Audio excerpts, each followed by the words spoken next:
আলাইকুম স্যার। ওয়ালাইকুম আসসালাম। কেমন আছেন? ভালো আছি। আজকে বাংলা স্টুডিওতে আসার জন্য আপনাকে অনেক অনেক ধন্যবাদ এবং শুভকামনা। আপনাকেও অনেক অনেক ধন্যবাদ। আচ্ছা স্যার, আমরা আজকে একটা বিষয় নিয়ে আলোচনা করতে যাচ্ছি।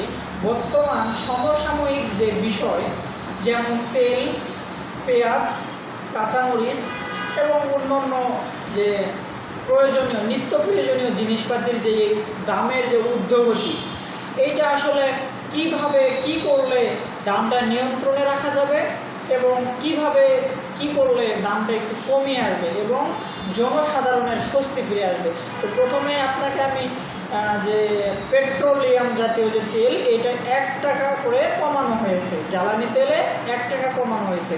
তো এইটা সম্পর্কে আপনি কি বলতে চান? এটা সম্পর্কে আসলে তোমাকে এটা আছে, তেলের দামটা আগে দেখতে হবে যে তেলের দাম বিগত 20 বছর আগে কেমন ছিল, 10 বছর আগে কেমন ছিল এবং 5 বছর আগে কেমন ছিল এবং এখনকার দামটা যে হয়েছে সেটা কেমনে হলো, এবং যেখানে যেখানে সমস্যার কারণে তেলের দাম বেড়েছে, ডবল হয়ে গেছে। আগে ছিল দেখা যাচ্ছে 80 টাকা 90 টাকা, সেটা হয়ে গেছে 130 টাকা। এখন এটা করতে গেলে তোমাকে বিশ্ব বাজারে তেলের রেট সেটা কীভাবে যারা আসছে তারা কীরকম রেট করছে, এটা এই জিনিসটা ঠিক করে তারপরে তেলের দামটা নির্ধারণ করা লাগবে। সেক্ষেত্রে যদি তেলের দাম একেবারে নাই কমে, দাম আসলে যে দাম ছিল তার থেকে কমে আনতে হবে। মানে আজ থেকে 10 বছর আগে যেমন আমি ঢাকা ইউনিভার্সিটিতে নাস্তা করেছি, সকালের নাস্তা করছি ধরো 3টা পরোটা, ডাল ভাজি আর ডিম পোস্ট, এ হচ্ছে 9 টাকা আর 5 টাকা, 13 টাকা বা 9 টাকা এরকম দাম দিয়ে খেয়েছি। সেই পরোটা এখন চলছে 3 পয়সা 15, তারপরে ডিম চলছে প্রায় 15, 30, আরও ডালও সেও 10, 15 এরকম একটা রেটে এসেছে। ঘটনা হচ্ছে যে কেন দামটা বাড়ছে, দাম তো জমি আছে, মানুষই আছে, জিনিসপত্রের দাম সারি আছে, জমিতে জিনিসপত্র আছে, কিন্তু দাম বাড়ছে কেন? দাম বাড়ছে যেমন হচ্ছে ক্ষয়ক্ষতিটা পরে না তোমার আছে দাম বাড়ে। তারপরে আছে তোমার প্রোডাকশান, সাপ্লাই ডিমান্ড, তোমার যে এই জায়গায় আছে ডাল যে পরিমাণ আছে, তুমি সেই ডালটা নিয়ে আসতে, যতটুকু কম আছে সেই ডালটা তোমাকে বাজারে আবার নিয়ে আসতে হবে। এখন দেখতে হবে যে আমাদের দেশে যে তেলের দাম আশপাশে কীরকম দাম। যেমন আমাদের দেশে ধরো গরুর গোশত 700-800 টাকা, ইন্ডিয়ায় অনলি 200 টাকা, বাংলাদেশি টাকার হয়তো 250-300 টাকা। আবার দেখো যে তোমার পাকিস্তানে যদি আসো, পাকিস্তানে আসে 350 টাকা, 400 টাকার মধ্যে তুমি খাই ফেলতে পারবা আছে গরুর গোশত বাংলাদেশি টাকায়। তাহলে পরে বাংলাদেশে কেন 700-800 টাকা দিয়ে তুমি গোশ খাবা? এটাকে বাস্তব, এটা সম্পূর্ণ হবে। তাহলে কী করা যাবে? প্রোডাকশান বাড়াতে হবে, সাপ্লাই ডিমান্ড কোথার থেকে পাওয়া যাবে? বিভিন্ন দেশ থেকে তোমাকে সোর্সগুলো তৈরি করতে হবে। কেমন? যেমন আমি একটা সেদিকে টিস্যু ব্যাগ কিনতে গেছি, টিস্যু ব্যাগ দেখলাম যে তোমার আছে তুরস্কে। তুমি বাজারে থেকে বিভিন্ন জায়গায় বাজারে থেকে বিভিন্ন কান্ট্রির থেকে জিনিসপত্র যাতে সুলভ মূল্যে কালেকশন করে আনতে পারো, এটাই সমাধান না। তোমাকে প্রোডাকশান নিজেকেই করতে হবে, তোমাকে নিজেকেও প্রোডাকশন করতে। তোমাকে ধরো তুমি তেল তোমার রিফাইনারি তৈরি করতে হবে, সেখানে আরেকটা মানে তোমার সরকারিভাবে অনুদান দিয়ে রিফাইনারি তৈরি করে তেলের দাম নিয়ন্ত্রণ করা যাবে। সরকারি ক্ষেত্রে যেমন আছে, দেখা যাচ্ছে তোমার ক্রাইসিস লাগলো আলুর, তুমি চালের, পেঁয়াজের তুমি সাই করে 1000 মেট্রিক টন 1000 মেট্রিক টন তুমি আছে পেঁয়াজ আমদানি করলাম মায়ানমার থেকে, তোমার ক্রাইসিস লেগেছে। এখন ঘটনা আছে মায়ানমার থেকে নিয়ে আসতেছো পেঁয়াজ, ওটা আর আমাদের দেশে তো তাহলে ক্রাইসিস লাগার যে এত পেঁয়াজ লাগে এটা তো আমরা জানি, তাহলে এই পরিমাণ পেঁয়াজ আমাদের কম আছে। তাহলে এই পরিমাণ পেঁয়াজ যাতে পরবর্তী বছর আর ক্রাইসিস না লাগে, সেই পরিমাণ জমিতে পেঁয়াজ চাষ করে প্রোডাকশনে ক্রাইসিসটা ঠিক করলে পেঁয়াজের দাম তোমার নিয়ন্ত্রণে। নাইলে আবার ক্রাইসিস লাগবে, আবার তোমার পেঁয়াজ কোথায় পাওয়া যায় কোথায় পাওয়া যায় কোথায় পাওয়া যায় বিভিন্ন জায়গায় খুঁজবা। তুমি যদি আগেই 2 বছর 1 বছর আগেই প্রোগ্রাম করে রাখো, খোঁজ টাইম করে রাখো, সোর্সগুলো ঠিক রাখো, ভিন্ন দেশে আশপাশ থেকে যদি তুমি সেখানে কম দামে তাদের সাথে ম্যাচ করা যে দাম সেই দামেই তোমাকে চলতে হবে। তুমি তার থেকে বেশি দামে চললে তো হলো না। খাবারের দাম প্রচুর পরিমাণে কমাতে হবে, প্রচুর পরিমাণে আটা চাষ করতে হবে, যাতে আটা কেজি এখন চলছে প্রায় 40-50 টাকা, এর দাম ছিল 35 টাকা। আগে আমরা খাইছি 16 টাকা, সেই 16 টাকা তেলের দাম সব কিছু প্রোডাকশন আছে সব কিছু কমাতে চাপাতে এমন করবে যে একেবারে আটার দাম আবার 20-22 টাকা এসে পৌঁছে যাবে।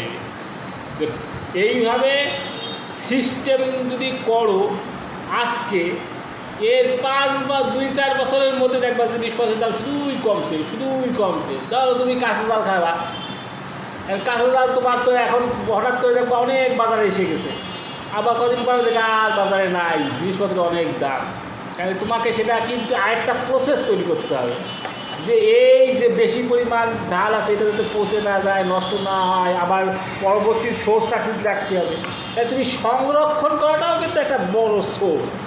তাহলে এই ঝাল পেঁয়াজটা যদি সংরক্ষণ করো বিভিন্ন উপায়ে, তাহলে যখন দাম বাড়ার সম্ভাবনা ঠিক সেই সময় কিন্তু এই জিনিসটা তোমাকে ব্যাকআপ দেবে। অর্থনীতি চিন্তা করতে হবে, সেখানে ইনভেস্ট করে ফেলাতে হবে সরকারকে, ইনভেস্ট করে মেশিনারি তৈরি করে সেখান থেকে জনগণকে খাওয়াতে হবে। কারণ সরকার মানে জনগণকে খাওয়াবে কীভাবে সেটা তার চিন্তা।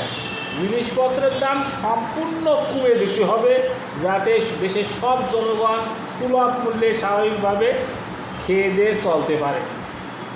এরপর তুমি কী কবা? স্যার আপনি তাহলে যেটা বলতেছেন যে জিনিসপত্র আমরা সংরক্ষণ করব এবং পরবর্তীতে যখন একটা ক্রাইসিস পড়বে তখন আমরা যেটা সংরক্ষণ করা যায় সেটা সংগ্রহ করতে হবে, যেটা ইন্টারন্যাশনাল বাজার থেকে তোমাকে কালেকশন করতে হবে সেটা করতে হবে। তোমাকে উৎপাদনের প্রোডাকশনে আসতে হবে, তোমার গরুর গোশতের দাম বেশি, তোমাকে প্রোডাকশনে আসতে হবে, প্রচুর পরিমাণে ইনভেস্ট করতে হবে সরকারকে, যাতে দাম কমে গরুর গোশের দাম 300 থেকে 400 টাকার উপরে কোনোদিন গরুর গোশের দাম হওয়া উচিত না। প্রচুর টাকা, 300-400 টাকা প্রচুর টাকা।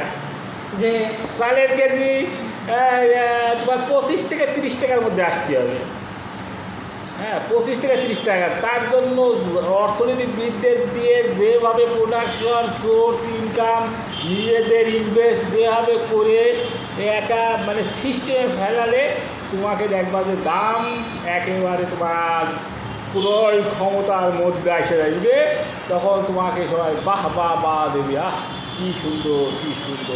আচ্ছা স্যার, আপনার এই পয়েন্টটাতে আসি।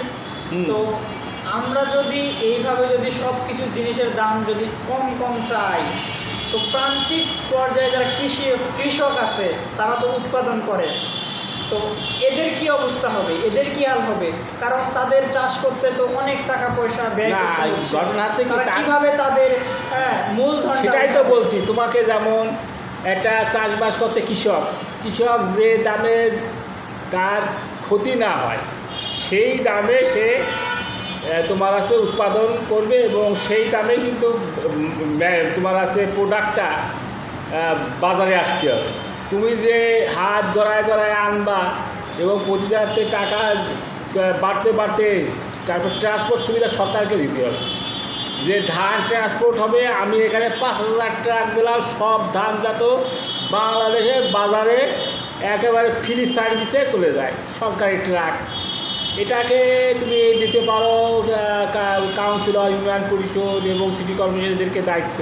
তোরা ট্রেনে বয়া কী করো, সারাদিন দিয়ে মাটি বালি দাও, এবার তোরা আছে ধান পেঁয়াজ রসুন এগুলো নিয়ে চলবি, চলে ফ্রি পয়সায় শুধু তেল খরচ দিয়া বাজারে নিয়ে আসে মানুষের যদি না করো, তাহলে বলে তোমার তো জিনিসপত্রের দাম কমছে না। এখন তুমি যদি এই যে এক ট্রাকের খরচ হচ্ছে 50,000 এক ট্রাক, এই 50,000 পেঁয়াজের দাম যদি 50,000 কমে ফেলতে পারো, তাহলে পেঁয়াজের দাম কত কমে চিন্তা করে দেখো। বেগুন নিয়ে আইসো 1 ট্রাক, এর দাম আছে 1 লাখ, এবার গাড়ি ভাড়া আছে ট্রাক খরচ 20,000। 20,000 যদি তুমি কমায় দাও 1,20,000 থেকে, তাহলে তোমার দাম পড়ে কত? 20,000 কমায় দিয়ে সেটা তুমি শুধু তেল খরচ দিল সরকার, যে গাড়ি চালা তেল খরচ দিয়া, তাহলে তোমাকে যে দেশ পুনর্গঠন করতে হবে, দেশকে সুন্দর করার জন্য সব রকম সুবিধা দিতে হবে।